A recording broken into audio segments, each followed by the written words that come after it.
जहां जहां रघुनाथ भगवान की कथा चलेगी, हनुमान जी महाराज किसी ना किसी वेश में आके बैठ जाते हैं और कथा सुनते रहते हैं। कहते हैं कि जब लक्ष्मण मेघनाद से युद्ध करने चला तो भगवान राम ने हनुमान जी की ड्यूटी लगाई कि तो बॉडीगार्ड बनकर के साथ जाओ, आज मेघनाद से युद्ध है, हनुमंतलाल ध्यान रखना लक्ष्मण पर कोई वार नहीं होना चाहिए। हनुमंतलाल जी ने कहा कि प्रभु मेरे जीवन में एक वीक पॉइंट है, मेरी कमजोरी है, बस वो सामने ना आए तो दुनिया की कोई ताकत पार नहीं कर सकती। क्या वहां कोई कथा वथा सुनाने वाला ना पहुंच जाए, बोलो पवन सुत हनुमान। और रावण के पास पहुंच गए नारद जी। दंडवत प्रणाम के बाद उदास था रावण, तो नारद जी ने कहा राक्षस राज आज उदास कैसे दिख रहे हो? बोले महाराज आज मेघनाद और लक्ष्मण जी का युद्ध हो रहा है और मेरे बेटे ने 12 वर्ष नारी निद्रा का त्याग करे वो मार सके ये वर मांगा है, और सुना है कि वो लक्ष्मण 14 वर्ष से नारी निद्रा भोजन तीनों का त्याग किए, स्थिति विषम है। और हमने ये भी सुना है कि संत न्यूट्रल रहते हैं, जो श्रद्धा दिखाए नहीं उसी को रास्ता बता देते हैं। तो आप संत हैं, क्या कुछ उपाय बता सकते हैं? रावण ने कहा, नारद जी ने कहा पूछो क्या चाहते हैं आप? बोले आप वचन दीजिए कि मैं पूरा करूंगा। अरे बोलो तो क्या मांग रहे हो? यूं नहीं, पहले आप कहिए। अच्छा मैं करूंगा। बोले किसी भी तरह से हनुमान को थोड़ा पीछे हटा दो।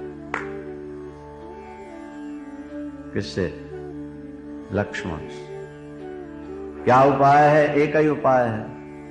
ठीक है मैं जा रहा हूं। गए और लगे राम जी की कथा सुना। जैसे राम जी कथा कानों पड़ी हाथ पैर ढीले हो गए, और कथा सुनाते सुनाते पीछे हटे। तो जब आवाज कम हुई तो हनुमान जी भी थोड़ा पीछे हटने लगे कि आवाज पड़ती है। ऐसा करते करते वो थोड़ा दूर हटा। तब तक मेघनाद ने खींच के शक्ति मार, बेहोश हो गए। सायंकाल सेना लौटी तो लक्ष्मण कहां बूझ करुणा कर। बानरों को देखा, लक्ष्मण को नहीं। तो सुग्रीव जी से पूछा कि लखन कहां? कपिराज तब लग लई आयो हनुमाना। हनुमान जी गोद में हाथों में उठाकर लक्ष्मण जी। अनुज देख प्रभु अत दुख मार। राम जी रो पड़े। हनुमंतलाल तुम्हारे जैसे बॉडीगार्ड के होते हुए लक्ष्मण को शक्ति लग गई।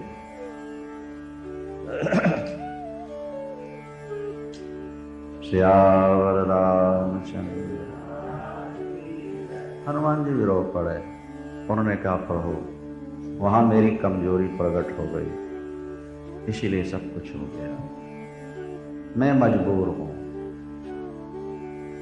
आपका चरित्र कहीं चल पड़े और मेरे कान उस तरफ और मेरा मन उस तरफ न जाए, ये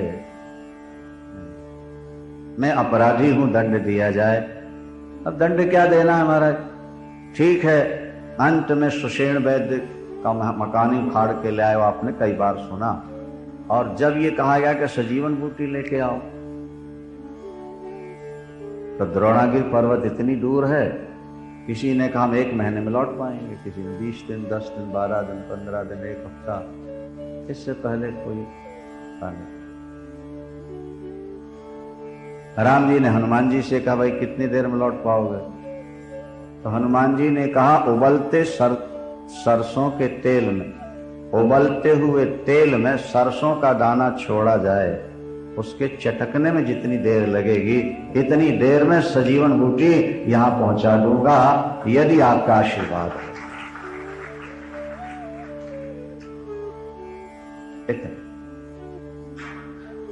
लेकिन याद रखना हनुमंतलाल सूर्योदय से पहले उन्होंने कहा प्रभु जब तक मैं नहीं लौटूंगा सूर्य निकलेगा नहीं, और निकलने की कोशिश करेगी तो राहु निकलेगा तो राहु के मुंह में डाल दूंगा या अपने मुंह में रख लूंगा। बचपन में तो निकले गए थे ना, बाल समय रवि भक्ष लियो तब तीनहु लोक भयो अंधियारो। मैं निकल जाऊं या राहु के मुंह में डाल, जरूरत पड़ गई तो चंद्रलोक जाऊंगा, चंद्रमा को निचोड़ के अमृत, चंद्रमा में अमृत है ना, लाके लक्ष्मण, और अगर मौत आ गई लक्ष्मण को मारने के लिए तो मौत को पकड़ के ऐसे पटकूंगा जैसे बिल्ला चूहे को उठा के पटक के मार। कृपा, लेकिन बस वो एक कमजोरी मेरी है, वो कहीं रास्ते में ना कहीं पर। और रावण जानता है इस बात, इसलिए उसने काल नेमी सीखा कि तो महात्मा बन के जरा जाके कथा शुरू कर।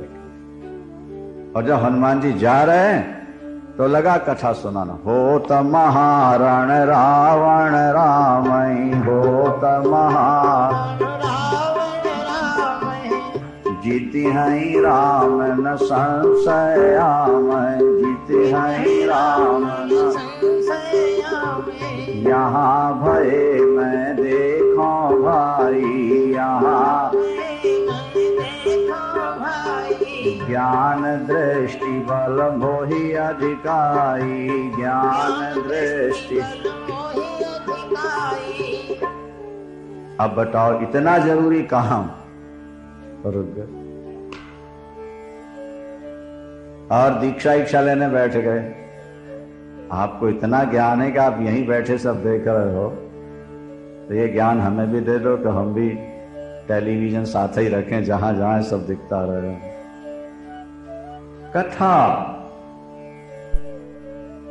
जो सुनेगा प्रभु की कथा, प्रभु सुनेंगे उसकी जीवन की व्यथा। कथा ही सुनते रहोगे तो ईश्वर की प्राप्ति होगी, और कुछ ना बने कथा सुन। कथा नहीं तो कीर्तन दूसरा रास्ता है।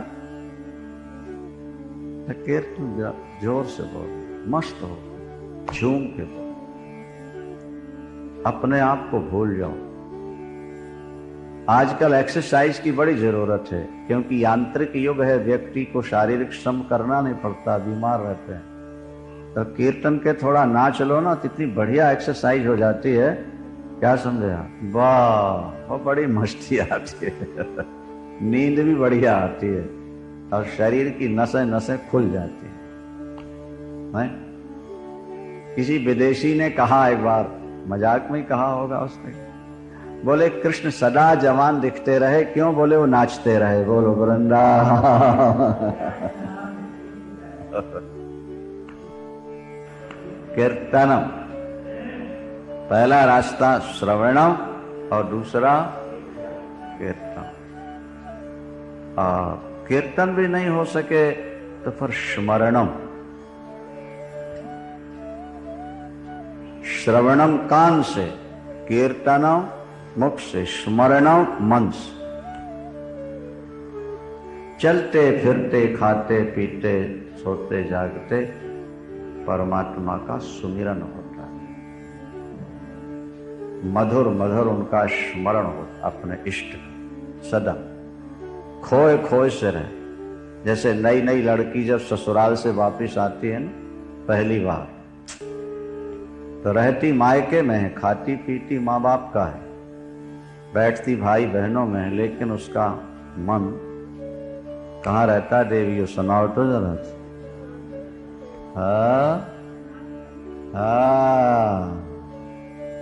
पुराने होने पर नहीं, नई नई शादी तब की बात कर रहा है, पुराना तो पर भूल जाता है।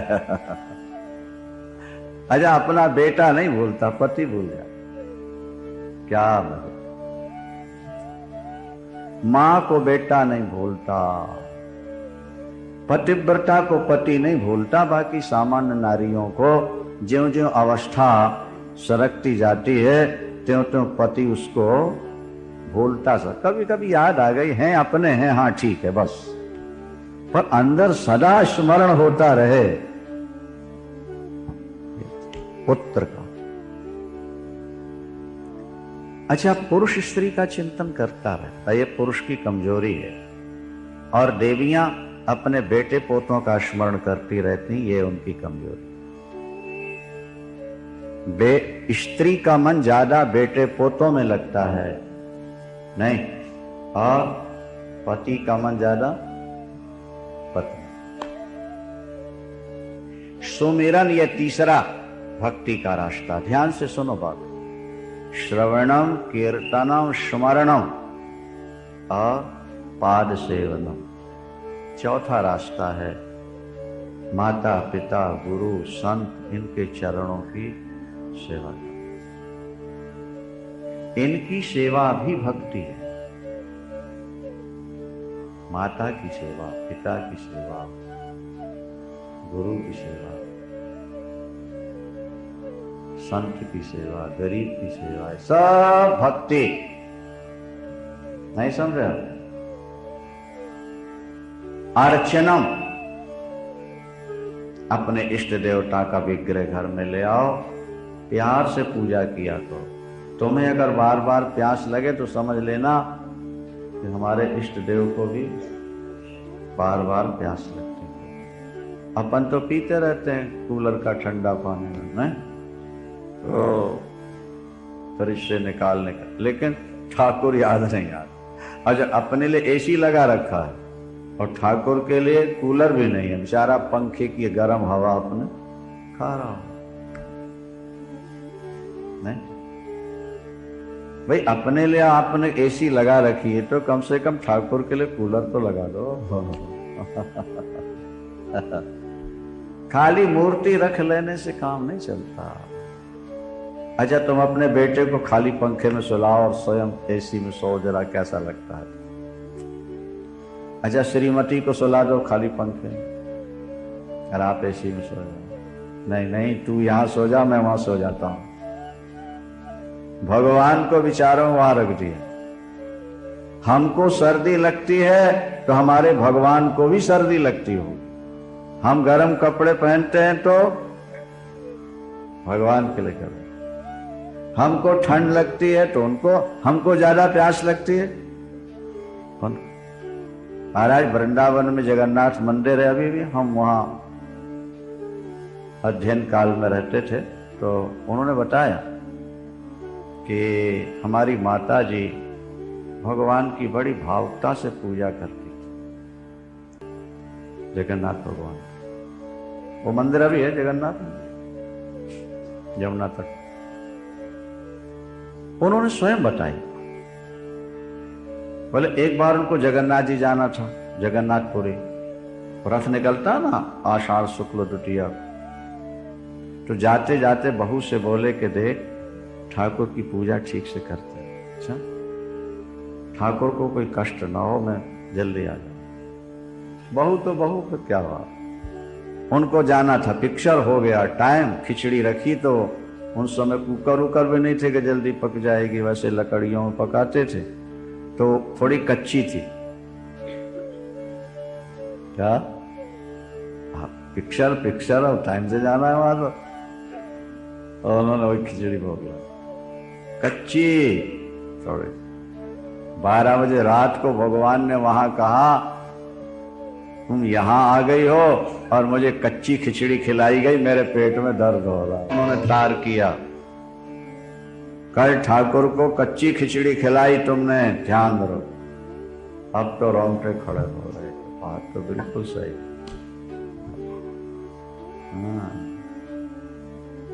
ठाकुर को घर में लाके उनकी बढ़िया पूजा करो। जैसे बच्चों के 4 बार कपड़े बदलते हो, कंघी करते हो, नहीं, उनको नाश्ता देते हो, फिर रोटी देते हो, फिर चाय देते हो, ऐसे अपने ठाकुर की भी दिन में 2-4 बार कुछ खिलाओ, कुछ पिलाओ।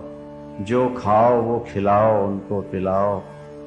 नहीं, स्वयं एसी में हो तो उनको भी एसी में रखो। बोला हमारे गुरुदेव श्री कृपात्री जी महाराज, उन दिन तो एसी नहीं तो कूलर के बिल्कुल सामने ठाकुर को रखते थे, बिल्कुल सामने। कहते थे इनको हवा दो, इनको। बड़ी भाव। श्रावण का महल आए तो बढ़िया सोने का झूला, चांदी का पलना और फूल पट्टी वो सब सजाकर, और फिर उसमें अपने ठाकुर रख। इतने बड़े ज्ञानी और पूजा करें तो क्या देख, और इसीलिए जब वो शरीर छूटने वाला था तो इशारा किया कि हमारे ठाकुर लाके यहां रखो।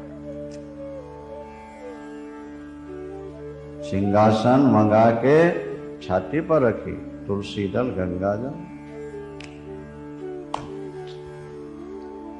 ठाकुर की पूजा करना भी भक्ति है, उससे भी तुम्हें प्रेमा भक्ति जाती है और तुम्हें भगवान की प्राप्ति। पर पूजा भाव से होनी चाहिए। उस समय ये नहीं कि ये पत्थर की मूर्ति है कि कागज की फोटो है कि मिट्टी की, नहीं, उसमें फिर प्रत्यक्षवत भाव। ठीक है। दास्यम, अर्चनम, वंदनम, फिर वंदना, सब साष्टांग प्रणव प्रभु के सामने साष्टांग। चलो साष्टांग नहीं तो कम से कम 5 अंग तो जमीन को छूने चाहिए ना भाई। तुम्हारे घुटनों में, कमर में दर्द है, हार्ट अटैक है, ठीक है, ऐसे ही कर लो, कोई बात नहीं। पर शरीर अगर स्वस्थ हो तो इष्ट के सामने जाकर कम से कम 5 अंग जमीन को वंदनो। दास्यम, भगवान के दास बन जाओ, जैसे हनुमान जी बन गए। सख्यम, भगवान के को सखा मान। और आत्मनिवेदनम, 9वीं भक्ति है आत्म, अपना जीवन परमात्मा को समर्पित। यहां शिव पुराण में बड़ी सुंदर बात लिखी है। यह लिखी है कि सख्य का लक्षण लिखा है, मंगला मंगलायत। मंगला मतलब जीवन में हमारे मंगल आ रहा है कि अमंगल आ रहा है, क्या इसकी चिंता नहीं। अनुकूलता है तो ठीक, प्रतिकूलता है तो ठीक, मिला है तो अच्छी बात है और चला गया तो भी ठीक है। हमारा प्रभु जो हमारे साथ कर रहा है उसमें हमारा भला, ये लक्ष्य, उसमें हमारा भला। आपने कभी देखा बिल्ली जब अपने बच्चे को उठाती है? नहीं देखा। तो बिल्कुल शून्य हो जाता, जैसे कोई चूहे को उठा के ले जा रहे, मरे चूहे। अब देखो दांतों से पकड़ा उसने, लेकिन वो बच्चे को पता है कि ये मेरी मां है, इसने मेरी गर्दन पकड़ी तो है और ये खाएगी नहीं, मारेगी नहीं, सुरक्षित जगह ले जाके। इसलिए वो बिना किसी छटपटाहट के शून्य हो जाता है। आत्मनिवेदनम, 9धा भक्ति में है, अपना जीवन ईश्वर को समर्पित कर दो और फिर जीवन में जो घटना घट रही है वो हमारे मंगल के लिए है, उसी में हमारा मंगल है, ऐसी भावना अगर बना ली जाए तो ये 9धा भक्ति पूर्ण हो जाती है। भगवान शंकर ने कहा, सती, इन 9 भक्तियों में एक भक्ति भी अगर किसी व्यक्ति में जागृत हो जाए तो उसे निश्चित परमात्मा की प्राप्ति होती है। आगे चल ज्ञान और वैराग्य का जन्म। भक्ति ज्ञान को जन्म देती है, बिना ज्ञान के शांति नहीं मिलेगी तुम्हें, लेकिन भक्ति के बिना ज्ञान मिलेगा नहीं। इसलिए पहले करो भक्ति, उसके बाद मिलेगा ज्ञान, तब हो जाएगी शांति, बंधन से तुम्हारी मुक्ति हो जाएगी, तुम परमात्मा को पाने के अधिकारी बन जाओगे। तुम एक बार भगवान शंकर सती जी के साथ दंडकारण्य भ्रमण करने गए। रामायण में भी ये कथा आती है, शिव पुराण के माध्यम से सुनिए क्या हुआ भाई।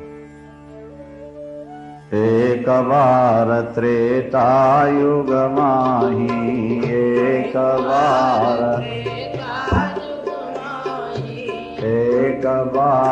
त्रेतायुग माही, एक बार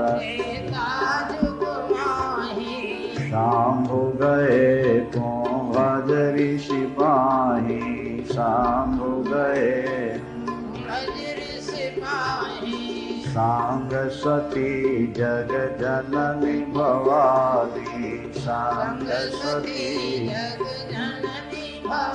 ऋषि पूजे अखिलेश्वर जानी, ऋषि पूजे अखिलेश्वर जानी। राम कथा मुनिवर्य बखानी, राम कथा मुनिवर्य बखानी। सुनिय महेश परम सुख मानी, सुनिय महेश परम सुख मानी। एक बार त्रेता युग माही शंभु गए कुंभज ऋषि। त्रेता युग का समय है। भगवान शंकर सती को लेकर दंडकारण्य महर्षि अगस्त के आश्रम में जा रहे हैं। महर्षि अगस्त ने देखा कि त्रिलोकीनाथ भोलेनाथ विश्वनाथ प्रभु पधार रहे हैं। उठकर आगे बढ़कर उनका स्वागत किया, पूजन किया, आसन देकर बैठाया। प्रभु कैसे कृपा की, कथा सुनाओ अगस्त जी, कथा। प्रभु हम और आपको कथा सुनाएं, सारी कथाएं तो आपसे निकले हुए। उन्होंने कहा संकोच नहीं करो। क्या? अरे भाई, कुश्ती में अगर शिष्य लड़कर के क्या भारत केसरी का खिताब पाए तो उसके गुरु को खुशी तो होती है कि नहीं? बोलो। चेला चैंपियन बने तो गुरु का भी तो गौरव बढ़ता है ना। अगस्त जी संकोच में थे कि मैं आपको कैसे कथा सुनाऊं, और भगवान शंकर कहते नहीं, सुनाओ। अगस्त जी ने कथा सुनाई, बड़ी मधुर, परमानंद की अनुभूति हुई। प्रसंगवश ये चर्चा पर चली कि इस समय प्रभु राम वनवासी रूप में इसी दंडकारण्य में विचर रहे हैं। भगवान शंकर ने कहा फिर कथा को यहीं विराम दो, अब हम दर्शन करने गए। परसों हमने आपसे कहा था कि भगवान शंकर सदा राम राम जपते और भगवान राम सदा शिव शिव जपते। यहां लिखा है शिव। राम जी के हर श्वास में शिव, चलते फिरते राम जी हमेशा क्या जपते हैं? शिव शिव शिव शिव। राम के इष्ट हैं शंकर और शंकर भगवान के इष्ट हैं राम। दोनों एक दूसरे, छोटा बड़ा कोई नहीं, न राम न कृष्ण न विष्णु शिव, सब एक ही मटेरियल के बने हुए स्वरूप हैं। इसलिए सुनते चलो। शंकर भक्तों की निष्ठा बढ़े इसलिए शिव पुराण। और शंकर तो खजांची हैं, भंडारी हैं। सभी अवतारों ने शंकर की पूजा की है, शक्ति की पूजा की है। कुछ वैष्णव लोग घृणा करते हैं, वो उनका अपना व्यक्तिगत सिद्धांत है। शास्त्रीय सिद्धांत ऐसा है। क्या? शास्त्र तो ये कहते हैं कि सब देवताओं ने शंकर की पूजा की, और शंकर बाबा भी ऐसे हैं, सबको मानते हैं। रामावतार हो जाए तो अयोध्या दौड़ जाएंगे, और कृष्णावतार हो जाए तो नंद बाबा के यहाँ चले आएंगे। नहीं? हाँ, राम और कृष्ण भी वैसे ही हैं। जो कौन जैसे मालूम पड़ा कि प्रभु दंडकारण्य में आए हुए हैं, बस वहीं पहुंच गए, चल पड़े। भक्ति का दान देके अगस्त जी को आगे देखा, सीता हरण हुआ है और भगवान राम रो रहे हैं। बोलो शंकर भगवान की। भगवान राम रो रहे हैं, हा प्रिय हा प्रिय, हा सीते। वृक्षों से, लताओं से, पशु पक्षियों से गले लग के पूछते हैं कहां गए। इसमें भी एक कथा जुड़ी हुई, इसमें भी एक कथा जुड़ी है। वो क्या? कहते हैं ऋषियों ने जब भगवान राम का दर्शन किया ना, तो हाँ, अद्भुत रामायण में एक कथा मिली कि ब्रह्मा जी के मन से 50 करोड़ दिव्य देवांगनाएं प्रकट हुई, दिव्य देवांगना, और वो भगवान राम को प्राप्त करना चाहे, राम के गले लगना चाहते।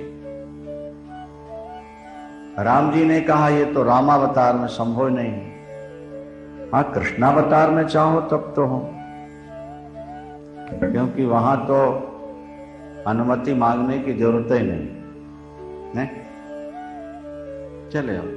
और उन्होंने कहा नहीं, हमको तो राम चाहिए, हमको जिसका मन जहां लग गया।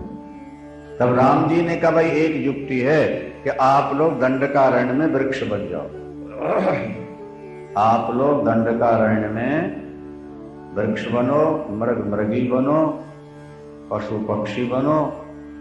जब सीता का हरण होगा और मैं सीता का अन्वेषण करूंगा, वो नाटक करूंगा, तो मृगी के रूप में, मृग के रूप में तुम्हें गले लगाऊंगा, वृक्षों के रूप में गले लगाऊंगा और व्याकुल होकर पूछूंगा। दोनों कार्य सिद्ध हो जाएंगे।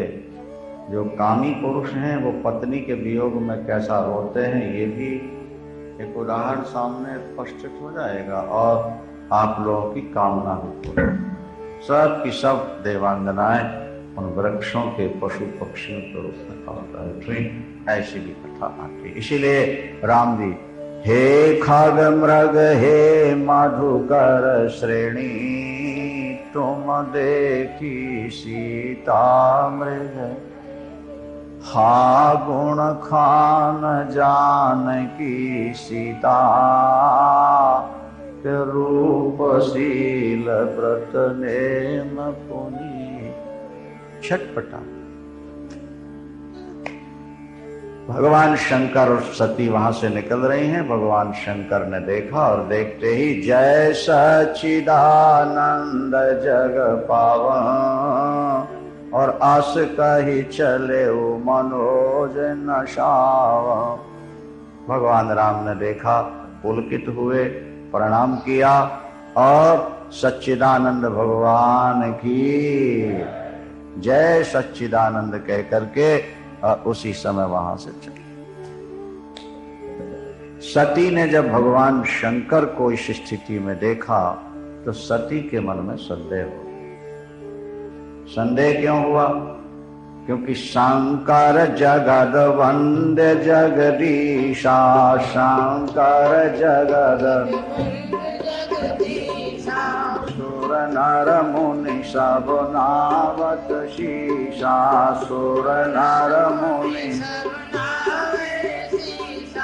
शंकर जगद वंद्य जगदीशा, शंकर जगद सुर नर मुनि सब नावत शीशा, सुर नर मुनि।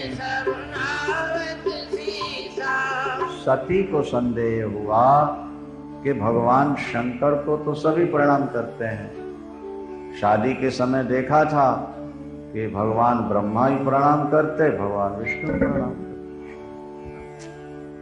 तो आज इन्होंने राजकुमार को प्रणाम किया जो पागलों की तरह पत्नी को खोज रहा है, और सच्चिदानंद कह करके प्रणाम किया। तो सच्चिदानंद तो स्वयं है शिव, और वो उनको सच्चिदानंद है। भगवान शंकर ने कहा कि नर लीला कर रहे हैं मनुष्य बन करके, ये कामियों की दीनता का दिग्दर्शन करा रहे हैं। सती, ये त्रिलोकी नाथ भगवान राम है, तुम विश्वास करो। सती जी को विश्वास नहीं होगा। मेरे भोलेनाथ को सब मानते हैं, भोलेनाथ राजकुमार को प्रणाम करते हैं। तो भगवान शंकर ने कहा कि जो तुम्हारे मन अति संदेह हो, जो तुम्हारे। तो भगवान शंकर ने कहा कि जो तुम्हारे मन अति संदेह हो, जो तुम्हारे मन तो की न जाय परीक्षा ले हो, तो की न जाय। जाओ परीक्षा ले लो, मैं इस बट पेड़ के नीचे खड़ा हुआ। भगवती सती भगवान राम की परीक्षा लेने चली। बड़ी सुंदर और शिव पुराण में चर्चा है, ये तो ध्यान से सुनो।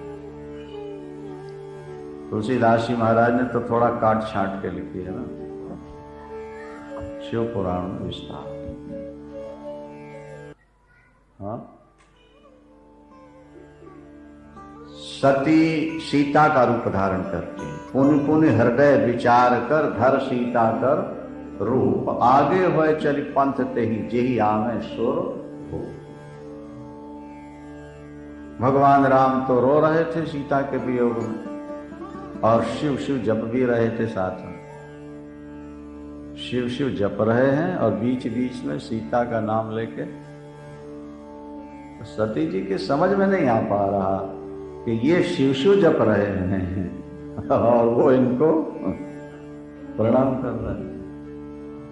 और जैसे ही पास में पहुंची तो रोने वाले राम मुस्कुराने लगे, क्योंकि वो रोना कोई वास्तविक तो था नहीं ना। ये पिक्चरों में जो रोते हैं, नहीं, ये वास्तविक थोड़े रोते हैं।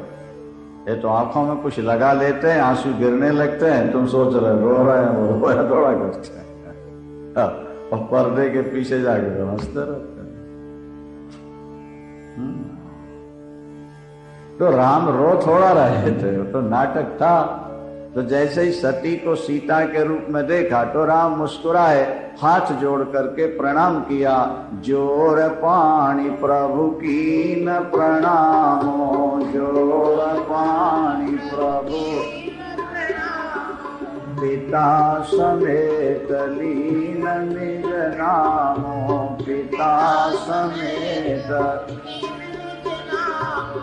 प्राचीन काल में प्रथा थी, व्यक्ति अपने पिता का नाम लेकर अपना नाम बता के प्रणाम किया करता था। मैं अमुक का पुत्र, फिर अपना नाम आपके चरणों में करता हूं। ये परंपरा है। राम जी ने भी यही कहा। रघुकुल तिलक महाराज दशरथ, उनका पुत्र मैं राम आपके चरणों में करता हूं। दशरथ पुत्र राम आपको करता हूं। मातेश्वरी भगवान शंकर को छोड़ करके अकेले कैसे घूम रहे? भारतीय नारी अकेले नहीं घूमा करती, वो कहीं भी जाए किसी को साथ लेके जाए। जो नारी सदा अकेले घूमेगी, नहीं, उसके चरित्र पर प्रश्न चिन्ह लगना शुरू हो जाए। भले ही वो सब निर्दोष हो, लेकिन फिर भी प्रश्न चिन्ह लगे। नारी की शोभा ऐसी में है कि वो किसी को साथ लेकर के ही कहीं जाए, खासकर जवानी, खासकर जवानी। इसलिए राम जी का व्यंग है ना, कहेऊ बहोरी कहां वृष केतु, और विपिन अकेले फिरोगे। भाई किसी पड़ोसिन के यहाँ जाना हो, सहेली के यहाँ पास में जाना, तब तो अकेले भी चले गए। लेकिन कहीं सिनेमा जाना हो, और कहीं पार्क में घूमने जाना हो, या शहर से दूसरे शहर में जाना हो, फिर तो अकेले जाना उसके लिए शोभा नहीं, कोई साथ होना चाहिए। तो जंगल में भगवान शंकर को छोड़ के आप कहां घूम रहे हैं? सीता अकेली थी सो रावण ले गया, नहीं, और आप ये देखती हुई अकेले भ्रमण कर रहे। भगवान शंकर था, भगवती सती। अच्छा, और फिर आपने ये सीता का वेश कैसे धारण कर लिया? मां अपने रूप में प्रकट हो गई। रामायण में अलग है, शिव पुराण में थोड़ा भिन्नता है। शिव पुराण में सती ने फिर राम जी से पूछा, रघुकुल नंदन, ये तो बताओ, ये तो सारा ब्रह्मांड जानता है कि भगवान शंकर सबसे श्रेष्ठ है, चराचर विश्व उनके चरणों में प्रणाम करता। ठीक है, फिर उन्होंने आपको प्रणाम क्यों किया? आपको प्रणाम क्यों किया? यूं तो एक दूसरे को बड़ा मानते ही हैं, लेकिन राम जी ने यहां कोई दूसरा कारण बताया शिव पुराण। उन्होंने कहा, मातेश्वरी सती सी मातेश्वरी, एक बार भगवान शंकर ने अपनी गौशाला में एक बहुत बढ़िया गौशाला बनवाई भगवान शंकर, और उस गौशाला का नाम रखा गोलोक धाम। क्या नाम रखा? अब फिर भोलेनाथ ने दिव्य सिंहासन का निर्माण करवाया, रत्नों से दिव्य मखमली गद्दी, सब देवताओं को बुलवाया। वहां लाखों गाय भगवान शंकर की गौशाला में लाखों गाय, उनके बीच में सिंहासन, और भगवान नारायण को बुलवाया, और भगवान नारायण के लिए चारों समुद्रों से जल मंगवाया, भिन्न भिन्न प्रकार की जड़ियां और बूटियां मंगवाई, अभिषेक का सब सामान मंगवाया, और भगवान शंकर ने श्रीमन नारायण को अपने हाथों से उस सिंहासन पर बैठाया, अभिषेक करा, सब चलो, अपने हाथों से मुकुट पहना, श्रृंगार किया, और फिर भगवान शंकर ने ये कहते हुए कि आज से आप गोपाल कहलाएंगे, ये गोलोक धाम कहलाए। नारायण जी, आप गायों की रक्षा करेंगे, सेवा करेंगे, संतों की, भक्तों की, दुष्टों से रक्षा का भार आज से मैं आपको सौंपता हूं। जब जब पृथ्वी पर संकट आएगा, आपको अवतार लेकर के दुष्टों का संहार और संतों की रक्षा करनी होगी। और इतना कहकर के भगवान शंकर ने कहा कि मैं भी आपको प्रणाम करता हूं, ताकि सारा संसार भी तुम्हें प्रणाम किया करे। भगवान शंकर मां बहुत बड़े हैं, लेकिन उन्होंने उस समय हमको बड़प्पन दिया और कहा, नारायण जी, जब जब अधर्म बढ़े तब तक तुम्हें अवतार लेकर के जाना होगा। वही नारायण जी राम और कृष्ण बनते हैं। तो भगवान राम ने कहा कि मातेश्वरी, वो जो गोलोक धाम में वचन दिया, परिक्रमा की और सब देवताओं के सामने, उसी की पूर्ति के लिए, क्योंकि मैं नारायण का ही अवतार राम हूं, इसलिए भगवान शंकर ने मुझको भी यहाँ प्रणाम किया। वैसे तो वो मेरे इष्ट देवता हैं और मैं सदा शिव शिव का जप भी किया करता हूँ। यही कारण है उन्होंने मुझे सच्चिदानंद कहा। यूं तो हम तीनों एक ही हैं, यूं तो हम तीनों एक ही हैं, एक ही शरीर में सिर है, हाथ है, पैर है। नाम तो तीन हुए, लेकिन अंग तो एक ही शरीर के हैं ना। इसी तरह ब्रह्मा, विष्णु और शंकर महेश, ये नाम तीन है, लेकिन तत्व तो मूल में एक। तब सती ने कहा, अच्छा राघव, अब हमारे समझ में आ गया कि भगवान शंकर ने आपको प्रणाम क्यों किया। लेकिन मेरी ये आज्ञा थी कि मैंने आपकी परीक्षा लेनी चाहिए। वापिस चल पड़े। देखो, ये सती को मोह नहीं हुआ। अगर राम नाटक कर रहे हैं तो सती भी नाटक कर रही हैं, ऐसा मानना चाहिए आपको। आने वाली पीढ़ी को संशय न हो, इसलिए भगवती सती ने संशय प्रकट करके लोगों का संशय निकाल दिया।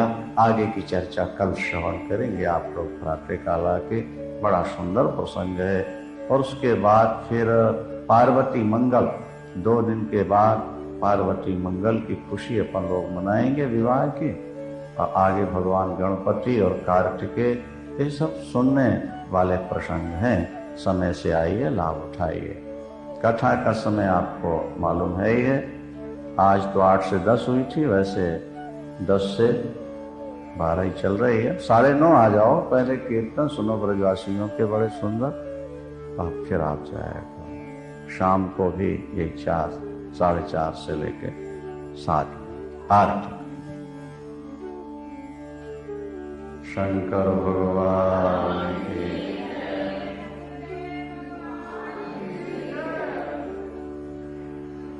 आज सोमवार है।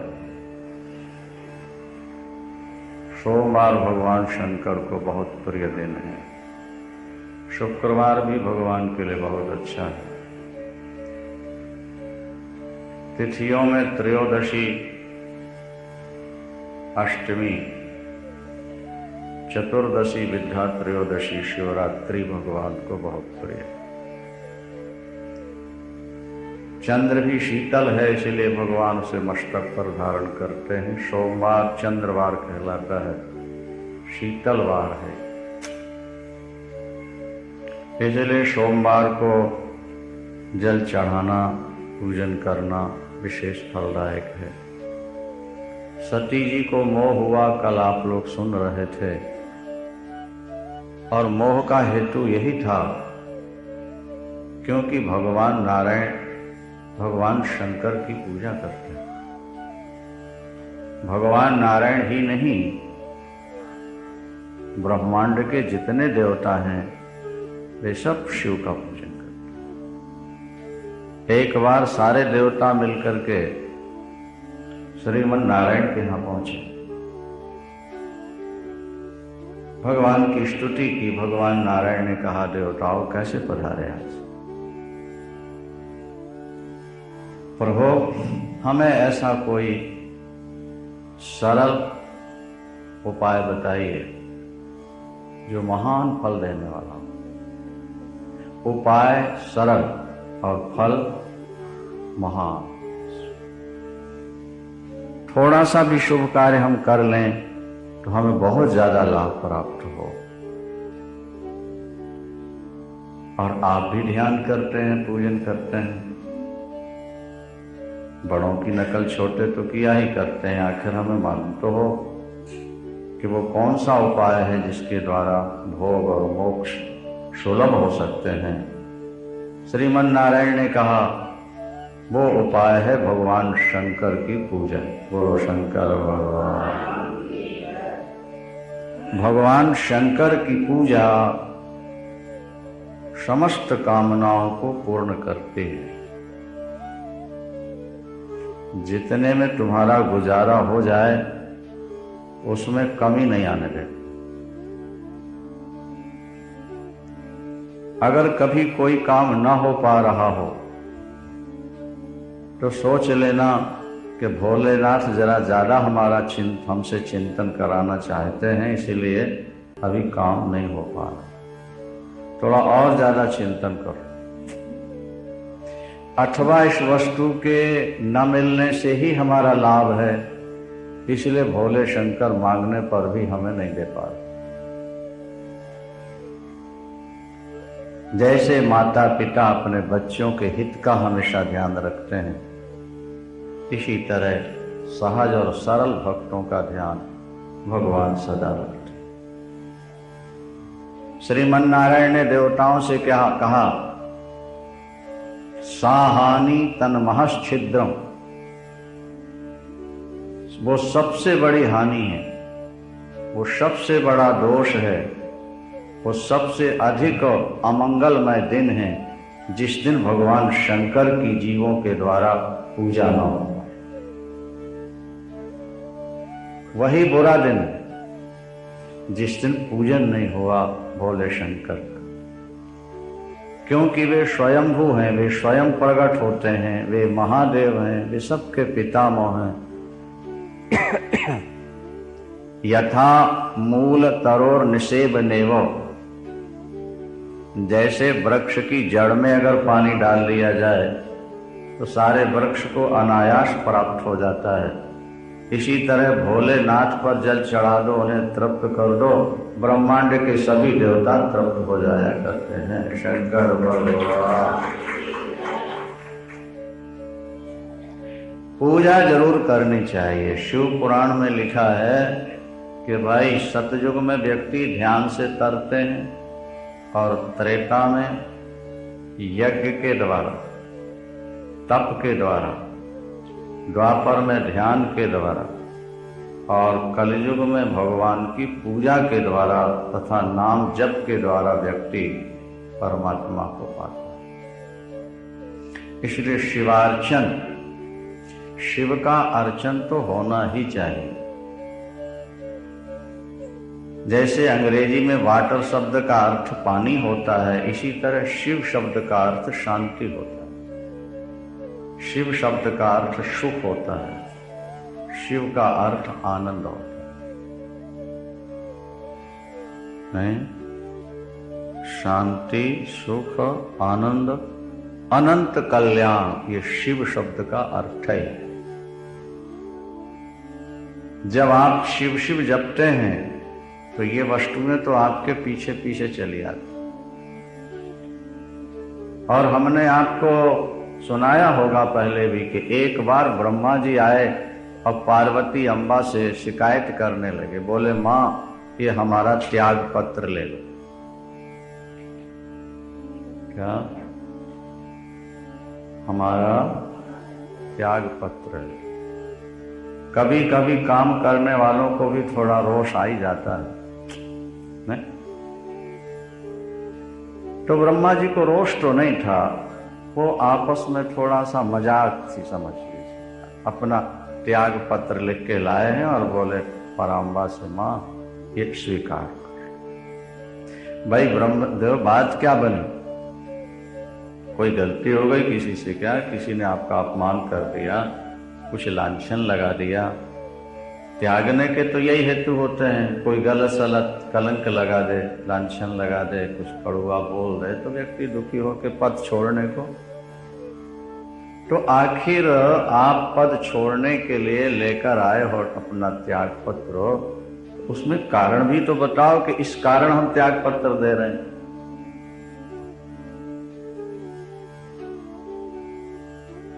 भगवान ब्रह्मदेव बोले मां क्या बताऊं आप, कोई पापी व्यक्ति का भाग्य जब मैं लिखने लगता हूं तो मैं लिखता हूं इसको इस जीवन में सुख नहीं मिलेगा।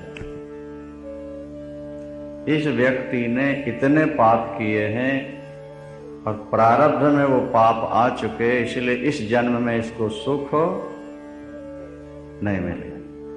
ये लिख के मैं वहां से भेजता हूं और जब यहां आके देखता हूं तो मेरे शब्द उल्टे होते हैं। मैंने लिख के भेजा इसको सुख नहीं मिलेगा इस जीवन में, देखने में आता है कि उसको दुख नहीं मिल रहा, वो सदा सुखी है। कारण क्या है? बोले आपके पति देव के चरण पकड़ लिए सो ये मेहरबान हो गए, इन्होंने उल्टा कर दिया सब।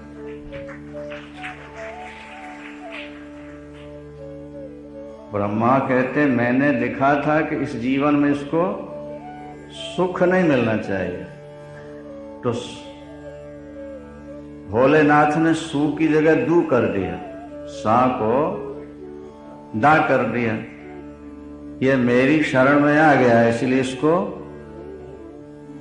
जिनके भाग लिखी ना तनिक सुख की कतहु निशानी, तिन रंकन कहां नाक समारत हो आयो नकवानी। मैं तो तंग आ गया हूं, क्या करूं? मैं लिख के भेजता हूं कि इसको रंक बन के जीना है, गरीब बन के जीना है, और यहां के देखता हूं तो इंद्र की तरह मौज उड़ा रहा है। मैं लिख के भेजता हूं इसको बीमार रहना है इस जीवन में, और उसने आपके पति देव के चरण पकड़ लिए तो शरीर सोने की तरह बना दिया है, सदा निरोग रह रहा है। मैंने लिखी है इस समय मौत होगी इसकी, और उस भगत ने इनके चरण पकड़ लिए और महामृत्युंजय का जप शुरू कर दिया। महाराज इन्होंने कहा जब तक जीना चाहे तब तक मौत आएगी नहीं इनके पास, अब बताओ हम क्या करें? इसलिए हम तंग होकर आए हैं और त्याग पत्र देने, यही हेतु है। या तो अपने श्रीमान जी को समझा लो या हमारा त्याग पत्र स्वीकार कर लो। तीनों ठहाका मार के हंसने लगे। देवता पुष्प वर्षाए, बाजे बजाए, क्या भोलेनाथ, हाँ भोलेनाथ सा निराला कोई और नहीं। भगवान राम ने रामेश्वरम की स्थापना, 12 ज्योतिर्लिंगों का एक साथ वर्णन करेंगे आगे आपके सामने। नहीं, बहुत ज्यादा प्रिय जब वहां स्थिति अनुकूलता नजर आई तो भगवान राम को भोलेनाथ है, क्योंकि राम जी तो सदा शिव शिव जपते ही ना।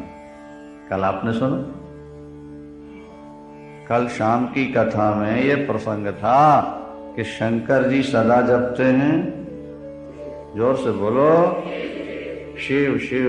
सीता को खोज भी रहे थे और शिव शिव का जप भी कर रहे थे। तो जो शिव का जप कर रहा हो उसको शंकर जी प्रणाम करें, ये बात तो समझ में नहीं आई थी सती।